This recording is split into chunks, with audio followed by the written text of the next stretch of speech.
Good evening to all our viewers, and welcome to another discussion in our disruption series. My name is Janelle Allen, and I will be your host for this evening. In this episode of our disruption series, we will be discussing the topic of becoming a data driven society. And as someone who works in the field, I'm particularly excited about today's discussion. We have two expert panelists joining us this evening who I will introduce in a few minutes. So I'm encouraging your viewers to invite your friends over to the live and engage us in the chat, and let's have an exciting evening of learning. If you have been following the Disruption series, this evening's session takes on a slightly different format. We're going to be starting with a presentation which will be followed by a discussion with our panelists, after which we'll take audience questions from the chat. So again, I'm encouraging you to engage us in the chat, post your questions in the chat, and we'll get our presenters to answer them after the presentation. But you didn't come here to listen to me talk, so let me introduce you to this evening's speakers. Our first panelist is Miss Susan Wright. Miss Wright is a forward-thinking IT executive skilled at defining strategy, technical vision, and direction. She has over 15 years leadership experience within global corporations and leading-edge startup firms.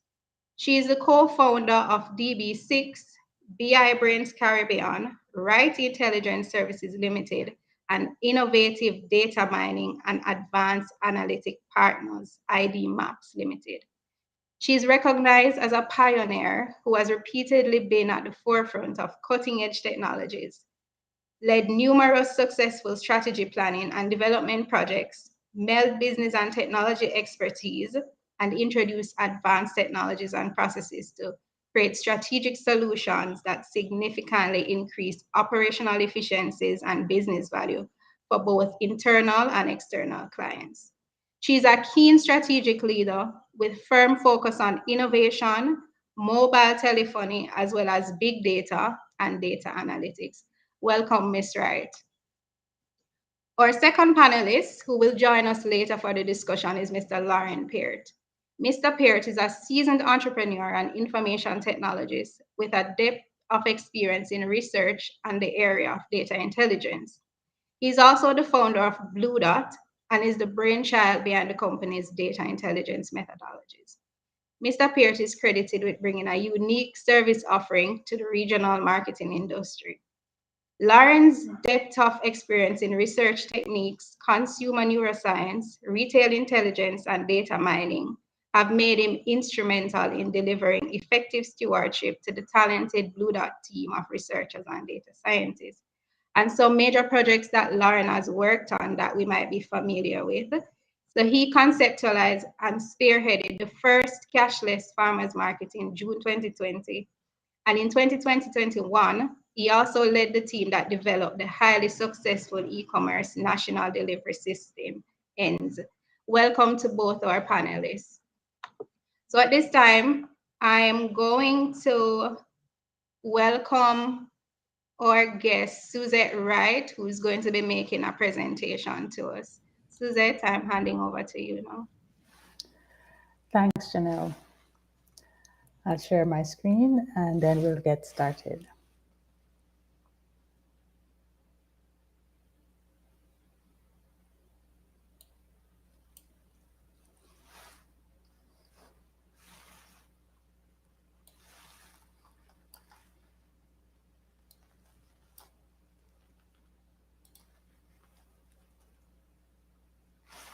Can you see my screen?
Thank you. Are you able to see my screen, Janelle?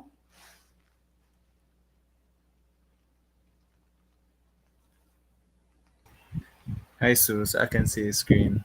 We're sharing Okay. outfit. So if you could just bring up the presentation, I will re-enable the screen. Yes, but are you seeing the presentation that says No, I'm seeing becoming? it. I'm seeing a full screen. Okay.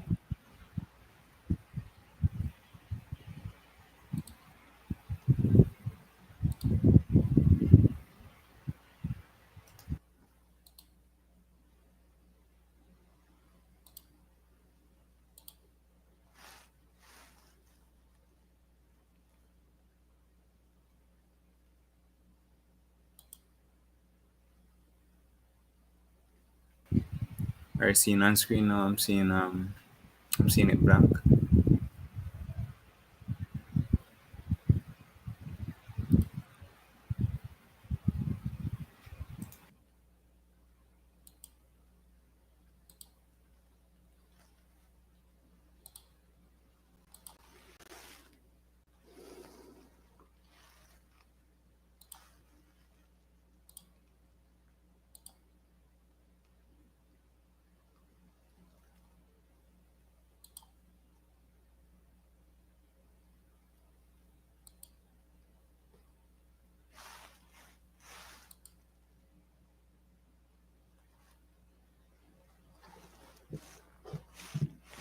Are you seeing the presentation now? No presentation, just a blank screen.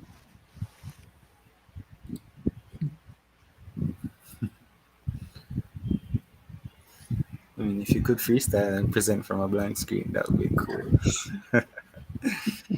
But no, I want to show the presentation. Maybe you want But to when I say entire screen, all right. I think maybe I can help you out. So let me okay. just get it. Oh, it's here in the drive. All right, just give me 1 minute. Let me see if I can help you out here.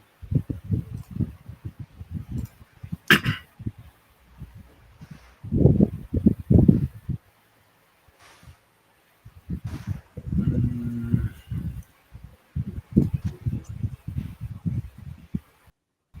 all right, so I will present for you.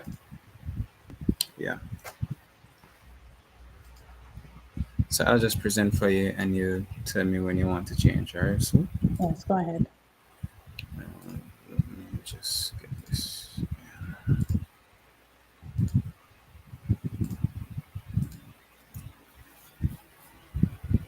Are you Awesome. seeing I'm it? seeing it now. Yes. All right, love. Thank you so much. Yeah, no problem. Good evening, everyone. Um, Sorry for the delayed start. We just had some technical glitches. So tonight I want to talk to you about um, our topic, becoming a data-driven society.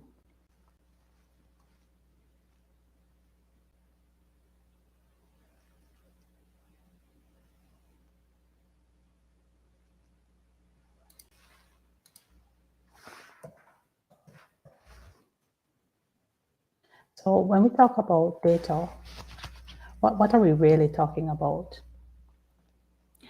We're talking about this phenomenon that has been snowballing for a number of years. And now we are in what we would call the fourth industrial revolution or the gig economy. So data is everywhere that we can look in society today.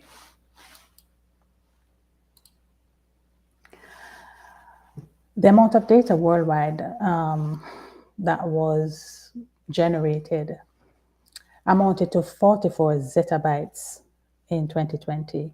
And we expect that by 2025, we will have 463 exabytes.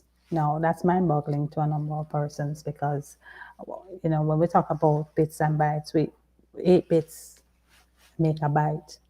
And you can just imagine how much data is being produced by everyone worldwide.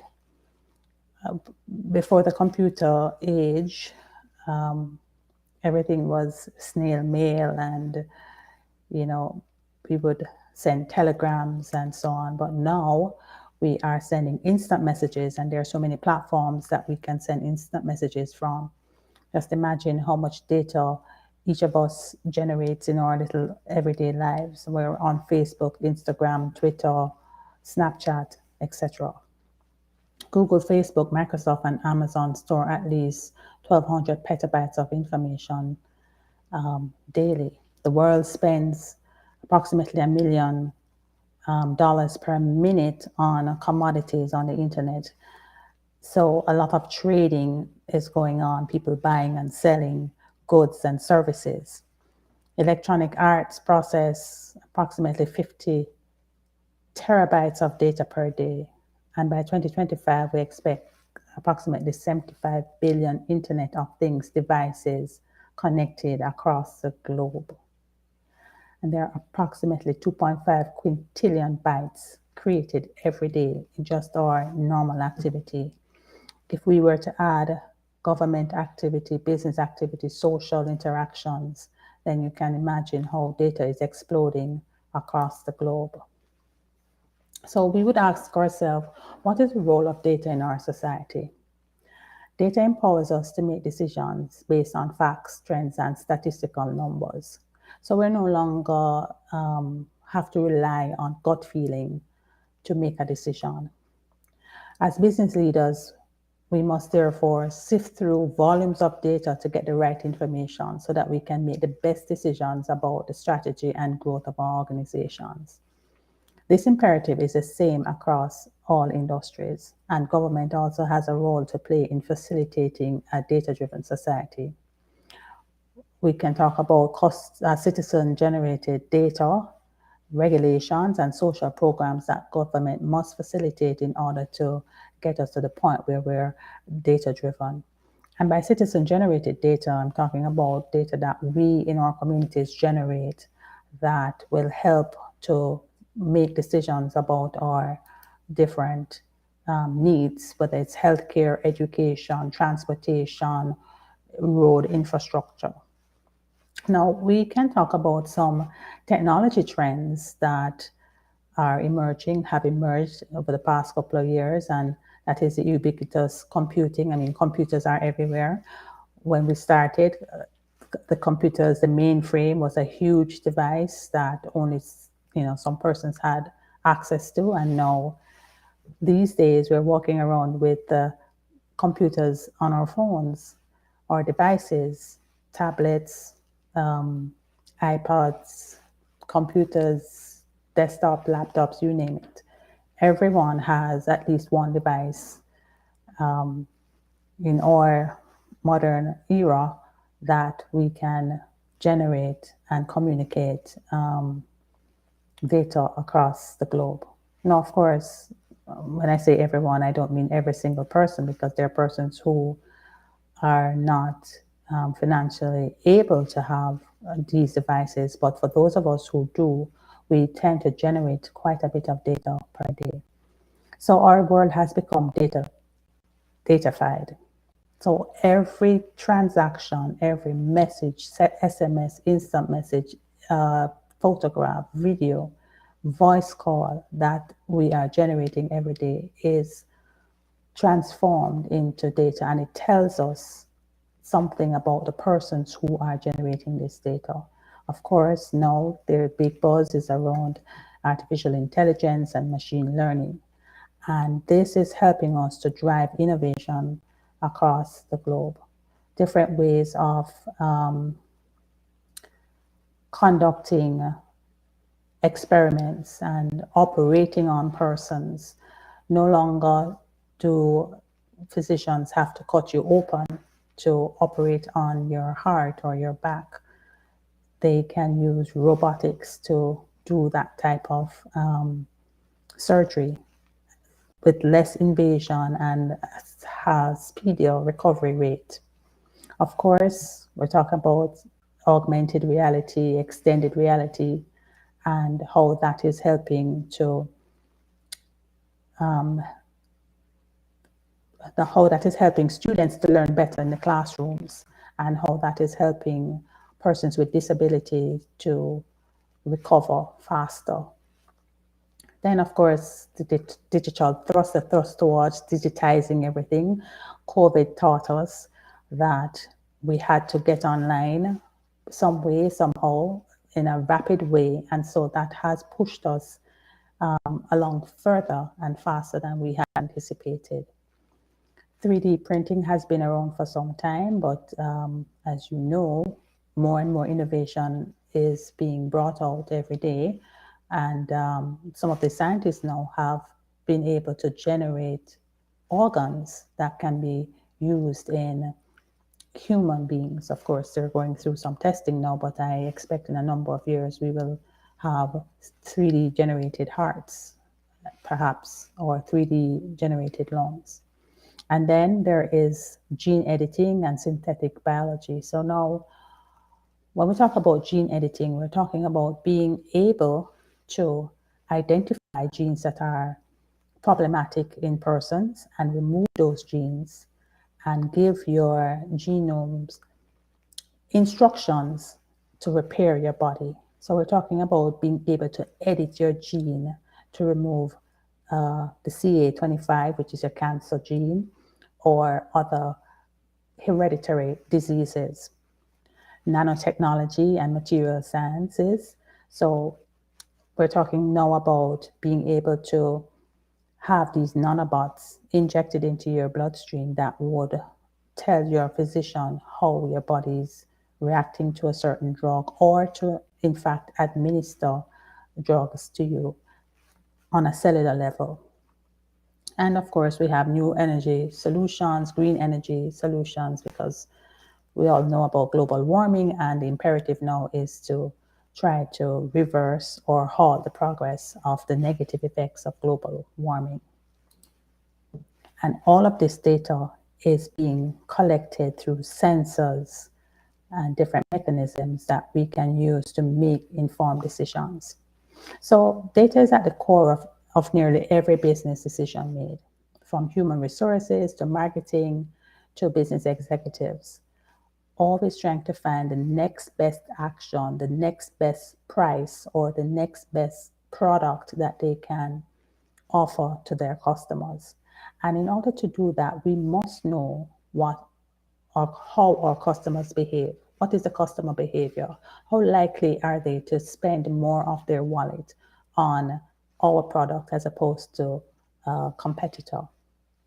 So the imperative for businesses to remain competitive is to leverage the data that they have on their customers, on the market environment, on the pricing, on customer behavior, consumer patterns, to make informed decisions. So let's talk about some examples. Getting the right information means knowing what information is important to the company's decision-making process. Data can influence business success in a number of ways, and this includes informing and improving decision-making, revamping and refining operations, making them more efficient, and so we would get cost savings from that. Creating a new revenue stream. So marketing people, sales people talk about cross-selling and upselling.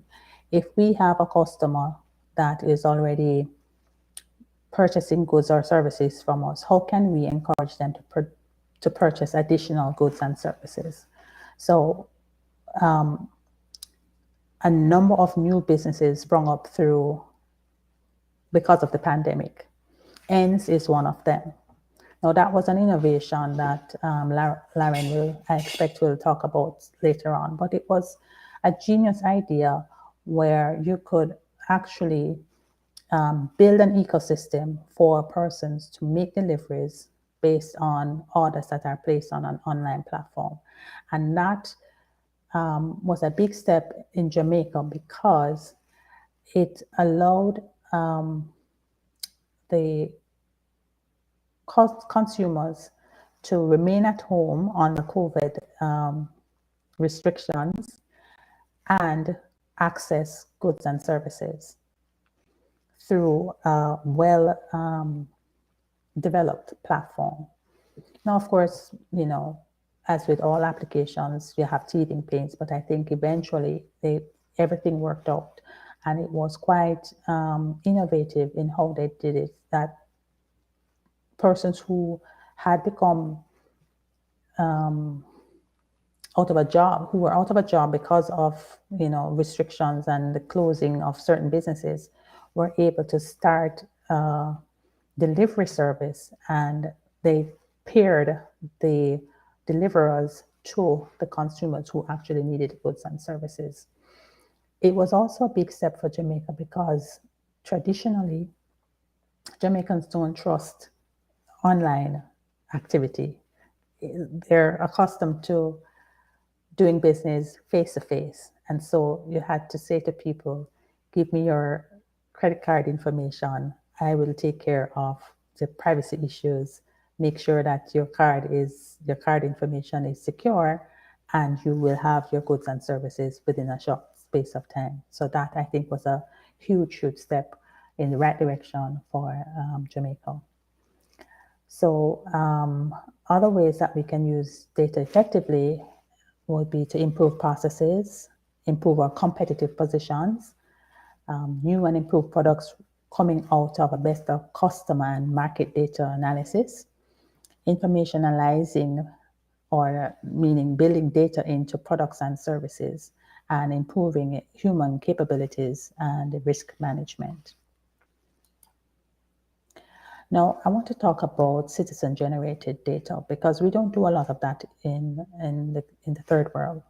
But if we look at some of the cities across the United States and Canada, the UK, quite a bit of citizen-generated data is used to allow the governments and social bodies to make better urban planning decisions, implement smart cities, think about social infrastructure, your schools, your roads, your healthcare, and so on, and to be able to monitor climate change in different areas of the country.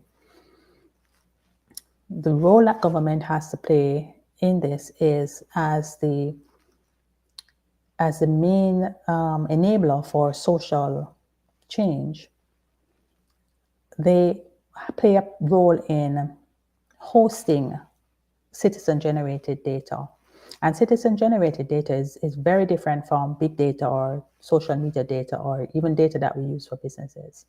What we're actually talking about is data that people can use to talk about how many persons are in a particular area, what infrastructure needs to be put in place, how many schools, how many healthcare facilities, how many areas of commerce need to be in to support these different communities.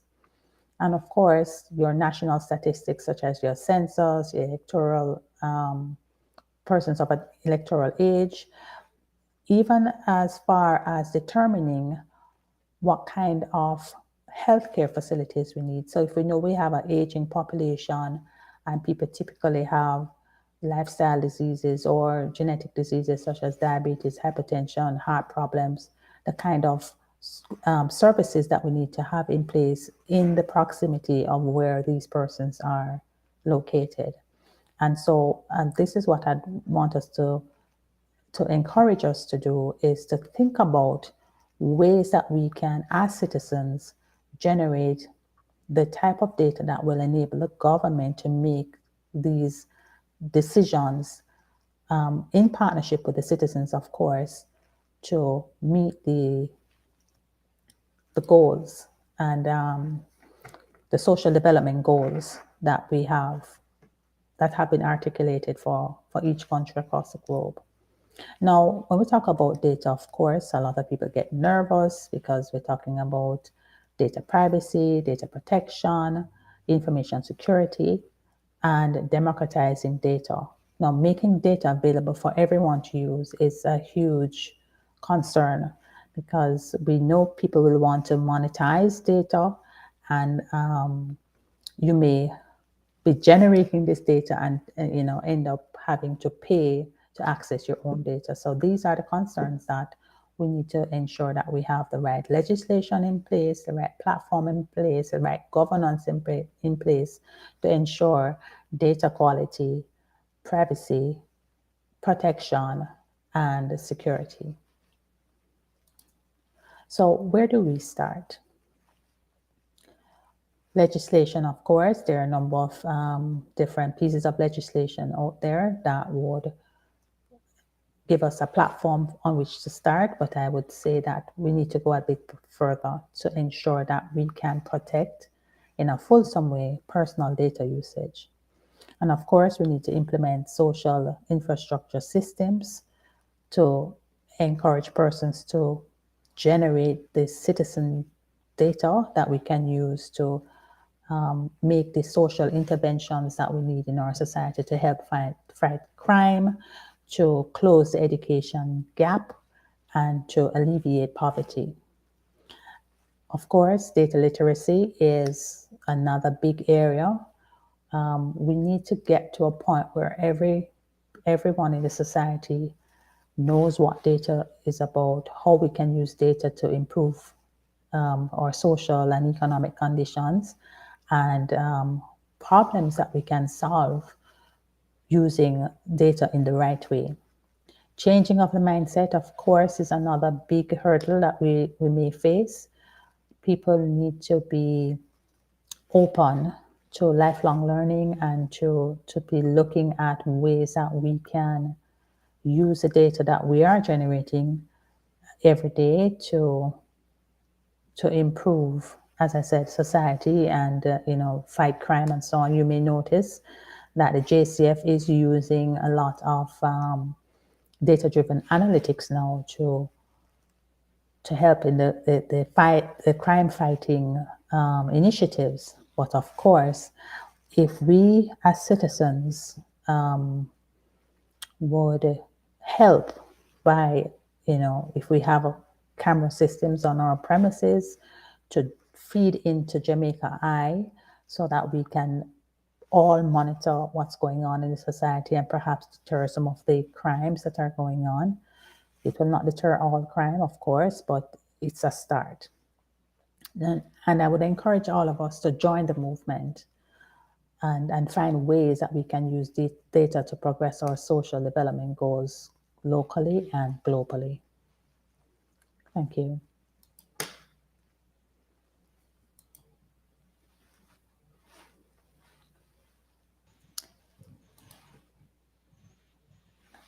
Now I'd leave the floor open for questions. Thank you, Sue, for that very informative presentation. At this time, we're going to welcome Lauren on screen for us to go ahead with our discussion part of this session. Hi, Lauren, welcome. Hi, Jonelle. Thank you. Right. So we're just going to have some questions for the next 20 minutes. We're going to be discussing how we can move towards becoming a data-driven society. And then after that, we're going to take some questions from the chat if there are any questions. So the first thing I want to talk to you both about is, so we hear all this talk about becoming a data-driven society, but from your perspective, as two persons who work directly in the field, you're in on the front line working with businesses, perhaps working with government as well. How prepared do you think we are to become a data-driven society? I'm not sure if it's worth breaking this out in terms of the readiness of government as opposed to the readiness of the private sector. But I'll start with Sue. Sue, how ready do you think we are? I think we're maybe 40% ready. We Mhm. still have a lot of organizations not prepared to make the investment that is required.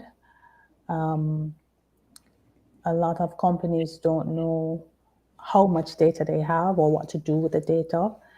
There's a lot of talk about knowing your customer, both for regulatory purposes, anti-money laundering, Proceeds of Crime Act, etc., but also to know your customer in an intimate way that you can serve your customer needs and be more customer centric. So we find when we go into some of the projects that data is in different locations. It's not consolidated. So you don't have a complete view of how the business is doing, perhaps, or what your customer needs are, or how your products and services have been performing over time. And so the first thing we try to educate the value that you're sitting on when you have all of this data. We find the issue also when there are multiple companies in a group of companies. And so you may have an insurance company, a financial institution, they're linked, but we don't know how many insurance customers are also financial institution customers. So that's the type of story that we want to be able to tell with the data. Do you have persons who are connecting with your company on multiple levels? How are they connecting? And how can you make that customer journey better for them? And eventually, the big question is how can we get more money from them by offering more goods and services? Thank you for that, Sue. Lauren, anything you'd like to add to what Sue has said? I think Sue's a little more generous in her estimation of rate at 40%. Or she's just very much better at pitching than and getting this than I am. Because for me, I would say it's about 20% of businesses who even value the data that they have, or like Sue said, understand the value of it and that it should be mined for insights and to get nuggets out of it. And then when it comes down to government, that's even worse. Um, so a quick example, right? I just remembered. I started Blue Dot because of an experience that I had. So I used to work for Advanced Integrated Systems Limited. They process all of the health insurance claims in Jamaica electronically. And I remember being in the server room looking at transactions coming in, right? Prescription or transactions from pharmacies. And to make that long story short, I would be seeing flu medication being dispensed from pharmacies in, let's say, Ocho Rios, right? Um, and I would know based on historical data that it would take anywhere between 1 week to 2 weeks for the flu to get to Montego Bay, where my father lives. And I'd call him and say, Pops, stock up on some vitamin C, start taking vitamin C because in 2 weeks I know the flu going to get down there. In other words, I'd start to see flu medication being dispensed in Montego Bay. Of course, he would never listen to me and end up getting the flu. But imagine the power of that data, like from a government standpoint, being able to predict, um, when there's going to be an outbreak, and also to put measures in place to prevent that outbreak if it's about to happen. Just by looking at transaction data from pharmacies, as an example. Absolutely. And if we're able to tell the demographic in each community, we Exactly. know how many vulnerable persons we have Exactly. in each community. Do we have Exactly. enough medication out there? Do we have enough Exactly. pharmacies that Right. people can access and doctors that we can access? So Right. that's where the citizen generated data comes in. You're talking Right. about your census, your healthcare information that comes into a view that the government can know how to plan. Right. Okay, thanks for that, guys. So, Lauren, this question is for you because you mentioned that you think we're only 20% ready, right? So, Mhm. what do you think is the main factor that's restricting us from moving, say, as fast as developed countries? Is it a matter of stakeholders not understanding the value of the data that they have? Is it budgetary restrictions? Is it that we don't have the skill sets necessary to kind of build out the strategies to move towards where we need to go? What do you think is the main factor? Is it a Well, combination of all of those? well, let me say this. So, I mean, Blue Dots will turn 8 years old this year, and admittedly, um, we're in a much better position now than we were when Blue Dot started. It's not I'm not pulling teeth anymore trying to explain the value of internal data, right? Even just mining internal data. So we're in a much better position now. Just have to Mhm. put that out there.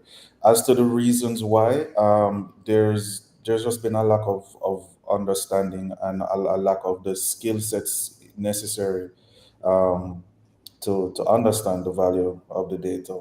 But what we're seeing now is UA just about 3 years ago they have a marketing analytics course which does throw out some people in that data space, and then we have a lot of students coming back who are now working in the corporate entities who are familiar with data, may have done some type of data science course, are now data scientists like you, Jonah, that took a similar path to you, and those individuals are now weaving or that type of culture into corporate entities, which is good.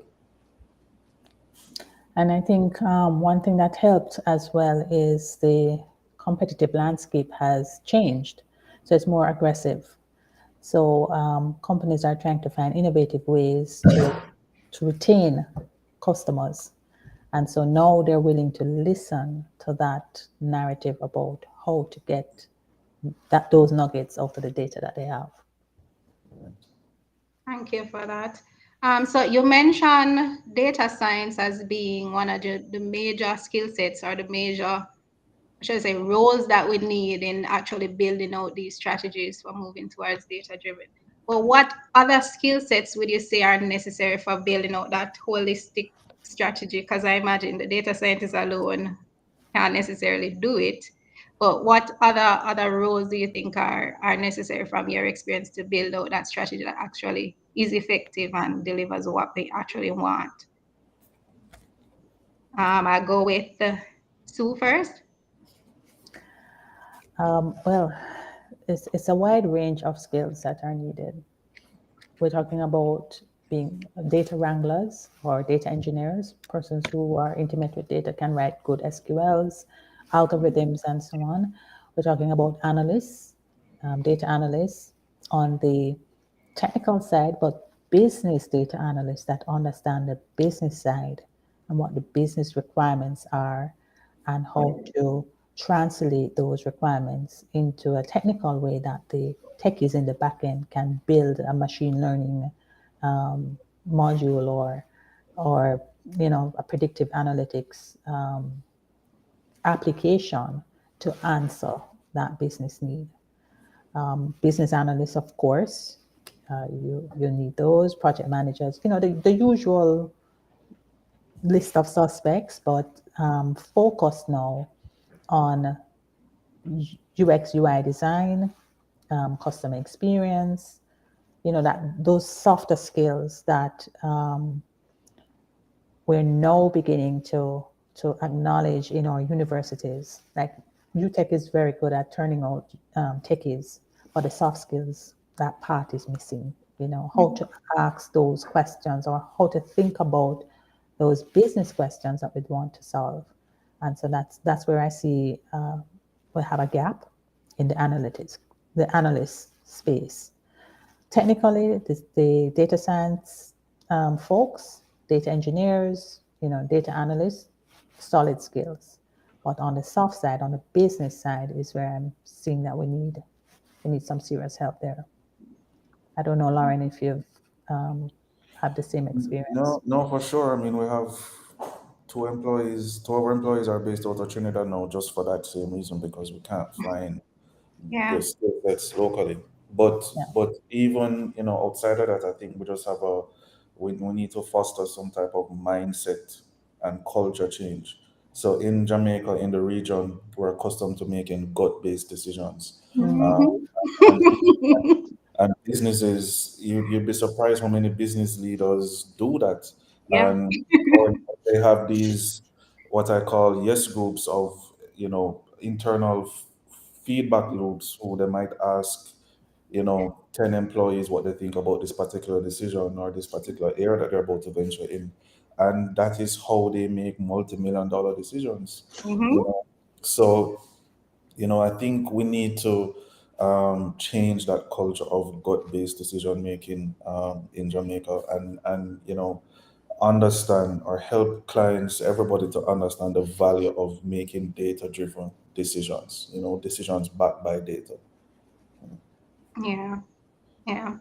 Lauren, you mentioned that there's a very high demand, as you can imagine. There's a very high demand for people to be working in this field, but we can't find them in Jamaica. So if there are people watching this live who want to, transition into some segment of data, not necessarily a data science, but any other roles that you just mentioned, what's the learning path that you would recommend for people wanting to, break into Um, this so I'm not I don't think I'm the best suited to answer that because I'm not a data scientist myself. But field? definitely, at Blue Dots, we look for people that have very good at math, statistics, know the languages R, Python, do a little coding, SQL or whatever. Um, but again, there's and I think Sue touched on it earlier.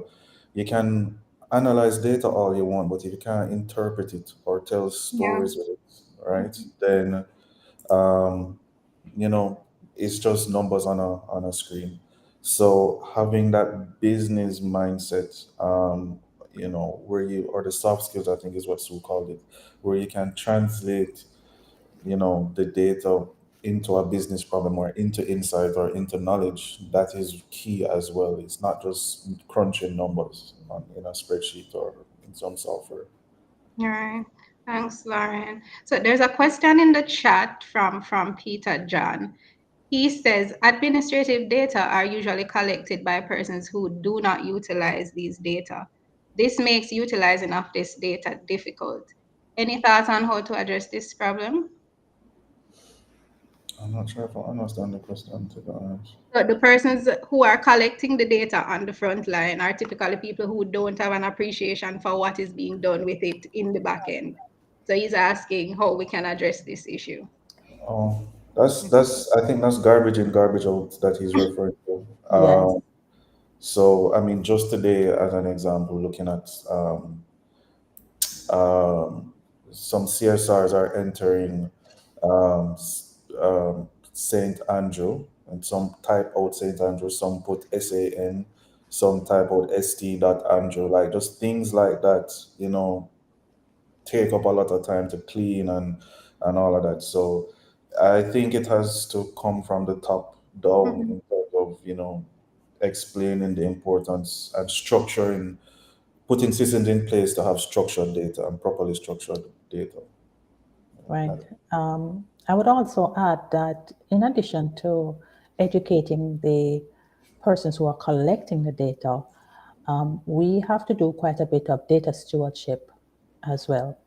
So when the data comes in and it's not, in the format that we expect, there is a technique that's used in cleansing, data cleansing that Lauren spoke about, that says if the data comes in as St. Andrew, properly written out, or St. Andrew, or however it's spelled, then we have a dictionary that we look up to say, okay, if it comes in any of these different ways, then we force it to say St. Andrew in the proper way. Right. But that takes a lot of time and money. Now, we're talking about data quality here, and the cost of data quality is not truly known in an organization. If you constantly collect dirty data because of lack of knowledge, or people need to produce X number of entries per hour because that's how they get paid, then you'll forever be cleaning the data. So you have to hire a whole crew of persons, maybe buy software to do that cleaning. If we're all educated on the importance of data and how to capture the data properly, then that should minimize the amount of cleaning, and hopefully reduce the amount of money that it costs to keep that data quality at a certain level. And that's basically what it is: garbage in, garbage out. Okay. So you mentioned in your presentation about Jamaicans traditionally not trusting online systems with their information, such as their credit card information. And that brings to mind the situation with NIS. which was probably the government's largest data consolidation attempt. That was met with lots of public outcry. But what are your guys' views on the capacity of our private and public enterprises to keep our data private and to keep our data safe? Do we have the necessary infrastructure and systems in place to safeguard customers or citizens' data? I would say we need to Honestly. do more. I would say we need to do more. I Mm-hmm. would say we need to do more, simply because it's not tradition. We don't traditionally think about data in that way. Mm-hmm. People give a lot of information all the time without knowing Yeah. that they're giving away their personal information that people can use to identity theft and all of that sort of thing. And recently, when we had that breach with the jam COVID, Mm-hmm. it brought to bear even more that Yeah. we're not doing enough. So when we're talking about developing these applications that will capture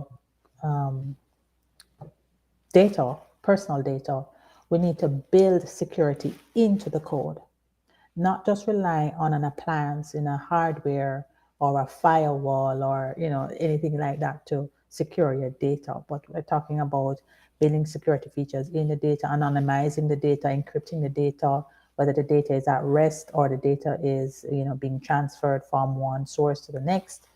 So it's a mindset that we have to start thinking about. How do we ensure that we have the right legislation, the right application development skills, the right appliances, and all the structures that need to go in place in order to properly protect individual data, and of course bearing in mind that the hackers are always finding ways to hack into these systems, we also always have to find ways to secure the data. And that is a level of confidence that we need to give from the government to private sector. If we ask you for this data, we have to be we have to give the level of confidence that we can secure it. All right. So thanks for that. Lauren, do you have anything you'd like to add to Yeah, it? so Mhm. ditto 100% everything that Sue just said, right? But also taking a step back, I think, Sue and I probably should do a better job at sensitization, right? Mhm. Yeah. Because there's too much, I tweeted about it the other day, there's too much fear mongering by the media and by everyone around data, right? So people are, they're scared.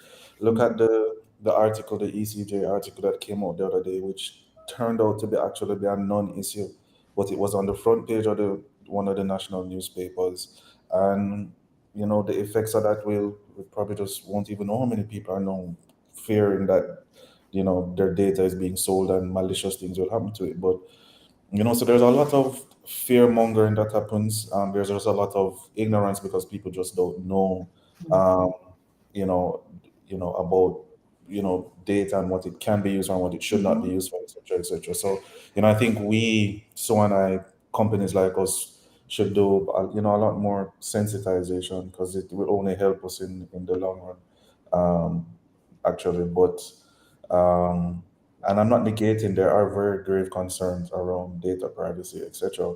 I think it's wonderful that we now have a data protection bill and there's a commission on all um, around that, and every business will have to have a DPO and all of those things. Mhm. But that's wonderful. So I think we'll get there. But there's still, when people talk about data, they think it's something to fear. When you know um, in my point of view, the more data you give up is the more efficient your life becomes. You Mhm. know, I don't want to see ads for dresses on Instagram, you know, as an example. Yeah. Right. Awesome. I know when we talk about using data and big data and becoming data driven, my mind in particular, it immediately jumps to the need for some big budget, some expensive resources, some expensive tools. From your experience, are there tools that small businesses or businesses that just don't have the big budget can use to, I guess, gather and consolidate their data so that they can make better business decisions? Right. So Lauren? quickly, yeah. So social media is the largest focus group, right? You need to be businesses need to be listening to what their customers are telling them on social media. Foster an environment of engagement where you get that feedback from your customers. There's also, just behavioral and observational cues that you can take. Somebody walks into your store, they turn right first. What's down the, when they walk past a particular aisle, they stop, they look. You need to be observing all of that, and then doing A&B testing with your products and all of that. So just generally, first thing that any business can do. And then there's several survey tools, free survey tools out there. If you're collecting data from your point of sale system, there are free tools that can be used to analyze that data as well. So in Mhm. short, yes, there's several ways you can go about doing that. Okay. Sue, anything you want to add to what Lauren has said? Yes, I endorse what Lauren said about having free tools. But what Mhm. I'd like to see, I mean, eventually, and it would take a collaborative effort, is a platform that people can be data brokers. So, for example, I might be in finance and I have a data set, and there is somebody in retail, for example, that I could buy data from or I could Mhm. sell data to. Of course, we would, you know, customers would have to consent that their data can be used in these ways. But if we're able to have that platform that people can exchange data, and that makes everybody's data richer,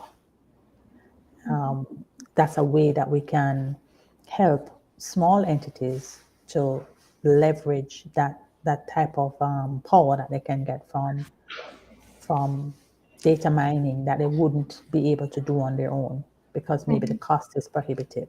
But if there is a platform that they can get these little microservices from and enrich their data, then I think that that's a way that we could do it. Of course, we'd have to build it. It doesn't exist now in our you know context, but it is Mhm. something that we could consider doing. Okay, thanks for that, Sue. Well, from your experience, is that an initiative that's usually initiated or led by government, or it's usually led by private sector? Usually led by private sector, Okay, but thanks. government has a role to play. Mhm. They can facilitate this type of initiative by making sure that the legislation is in place, that Right, they right. facilitate innovation in the companies, the businesses, and that they make it easier Mhm. to do these things, because some people tell you doing business in Jamaica is hard, so government has a role to play there. Right, okay. So this segues nicely into my final question.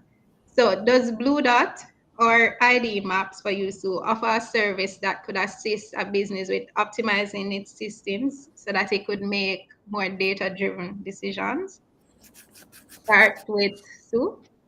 Absolutely.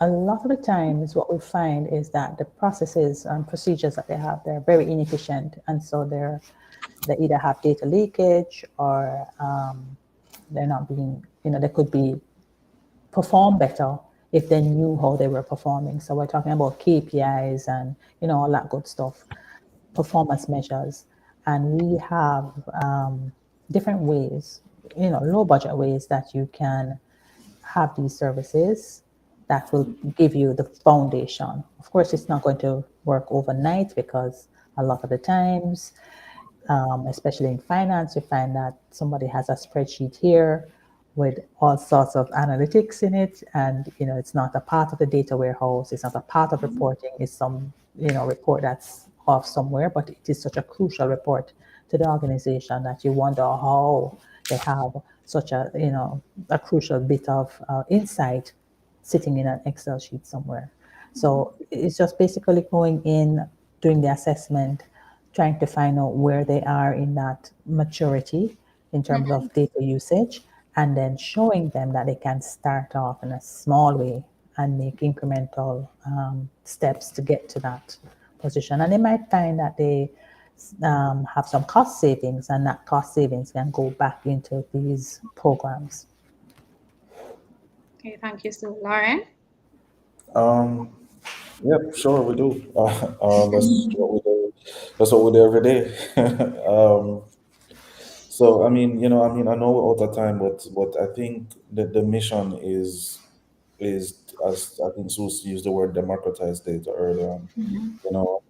I hate going into presentations locally and seeing somebody put up a slide that says the size of the bag juice market in the United States is 50 billion, right? There's no local data, right? And part of our mission is to bring that localized data to our to every business or every decision maker, so that we can start making decisions with local contextualized data. So Absolutely. the answer is Well yes. said. Yeah. Thank you, and a wonderful way for us to wrap up, Lauren. So again, I just want to thank you both, Sue and Lauren, for being with us this evening and for participating in this very insightful discussion. I've learned a lot, and I'm sure our viewers have also learned a lot. So again, big thank you. Looking forward to Sue and Lauren starting that conversation around data. I'm definitely looking out for it. And again, I want to thank our viewers. Thank you all for tuning in this evening. I want to thank Pandemonium Projects for putting on this discussion series. It was such a pleasure hosting it this evening. So again, thank you. Goodbye. Good evening. Have a good rest of your evening, and we look forward to seeing Thank you you. on the next disruption session. Thank Thank you. thank you.